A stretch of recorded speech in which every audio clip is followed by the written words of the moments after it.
Interesting कहानी लेकर। तो ध्यान से सुने, समझे और अमल करें। शुरू करें बिना कुछ किसी देरी के, अपन शुरू करते हैं अपनी कहानी को। एक बार एक जंगल में राजा, एक गुरु और चेला होते हैं। गुरु चेले को शिक्षा दे रहा होता है। तो उस दौरान चेले के दिमाग में एक क्वेश्चन आता है, प्रश्न खटकता है उसके दिमाग में कि सर गुरुदेव, कि मैं इस संसार में हूँ तो मेरा क्या मूल्य है। तो गुरु उसे बताने के लिए एक प्रैक्टिकली उसे सिखाता है, प्रयोग करके उसे बताता है कि आपका क्या मूल्य है, आप खुद जान जाओगे कि आपका मूल्य क्या है।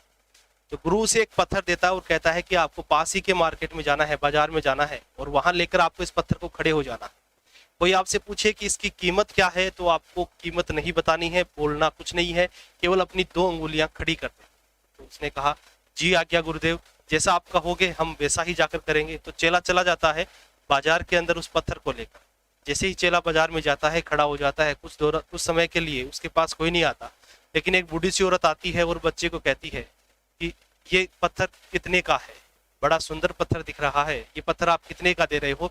तो चेला, जैसा कि उसने गुरु का आदेश था कि आपको बताना नहीं है, कि बोलना नहीं है कि मुझे कितने रुपए चाहिए, तो उसने कहा केवल 2 अंगुलियां अपनी खड़ी कर दी। तो बुढ़िया समझ गई कि इसे 2 या 20 रुपए चाहिए, तो वो उसे 20 रुपए देकर चली जा।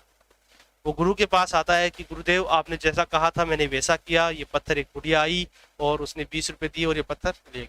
तो उसने कहा कोई दिक्कत नहीं है, आप कल मैं आपको दूसरी जगह भेजूंगा, पत्थर ले जाकर पत्थर दूंगा आपको और आपको दूसरी जगह जाकर वही उसी तरीके से दोहरानी है प्रक्रिया जो आपने आज दोहराई है। तो दूसरा दिन होता है, चेला वही पत्थर लेकर चला जाता है। इस बार गुरु उसको किसी म्यूजियम में भेज देता है, म्यूजियम के बाहर भेज देता है और कहता है कि आपको वहां खड़ा होना है और वैसी ही प्रोसेस करनी है जैसे आपने कल के।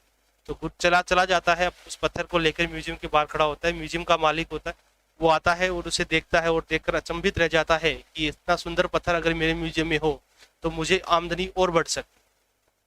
तो वो उस चेले को बोलता है कि ये पत्थर कितने का देंगे, कितने का दोगे। तो उसने कहा कि बोला कुछ नहीं, वो केवल उसने वही फिर से 2 अंगुलियां खड़ी कर दी। और अंगुलियां खड़ी करने के बाद में जो मालिक है म्यूजियम का, वही कहता है कि आपको इसके बदले 20,000 रुपये चाहिए। तो उसने कुछ नहीं कहा, जो उसने दिया 20,000 रुपये वो लेकर फिर से गुरु के पास आ गया। नेक्स्ट जब गुरु के पास पहुंचा तो उसने पूछा कि गुरु आजकल मुझे इसी पत्थर के 20 रुपये मिले थे, आज मुझे 20,000 मिले हैं। तो उसने कहा आपके साथ एक और प्रैक्टिकल करना है, कल आपको मैं किसी हीरे जेवरात वाली दुकान पे भेजूंगा, इसी पत्थर को ले जाकर आप उस दौरान समझ जाएंगे कि आपका मूल्य क्या है। वही दूसरा दिन होता है, उसके बाद में वो गुरु उसको पत्थर देता है, चेला लेकर चला जाता है किसी जोहरी के पास, दुकान के पास में, वहां जाकर खड़ा हो जाता है। जैसे ही जोहरी की नजर उस पत्थर के ऊपर पड़ती है, जोहरी अपना सर पकड़ लेता है कि जिस पत्थर को ढूंढने के लिए मैंने अपनी जिंदगी गंवा दी, या जिस पत्थर की तलाश में मैं अब तक भटकता रहा, वो पत्थर मुझे आज मिला।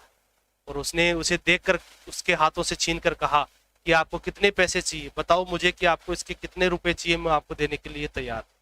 जैसा कि गुरु ने कहा था चेले को कि आपको बोलना नहीं है, वो अपनी 2 अंगुलियां खड़ी कर देता है। तो गुरु के आदेश के अनुसार उसने जैसे ही अपनी 2 अंगुलियां खड़ी की तो जो जौहरी था उसने कहा कि आपको इसके बदले 2 लाख रुपए चाहिए, मैं आपको 2 लाख रुपए दे देता हूँ। उसने 2 लाख रुपए दिए, वो अपने गुरु के पास आता है और कहता है गुरु आज मुझे उस जौहरी ने 2 लाख रुपए दिए। तो गुरु उसे समझाने की कोशिश करता है कि आपकी स्थिति कहाँ है, आप कहाँ खड़े हो, किसके साथ खड़े हो, किन लोगों के बीच में आप हो, ये आपका मूल्य मेंटेन उसी के आधार पे होता है। तो हमें भी ये रखना चाहिए कि हमें भी अच्छे लोगों की संगति में रहना चाहिए और जहां हमारा मूल्य बढ़ सके। विश्वास है कि आपको कहानी अच्छी लगी होगी। लाइक करें, शेयर करें, सब्सक्राइब करें। Thank you.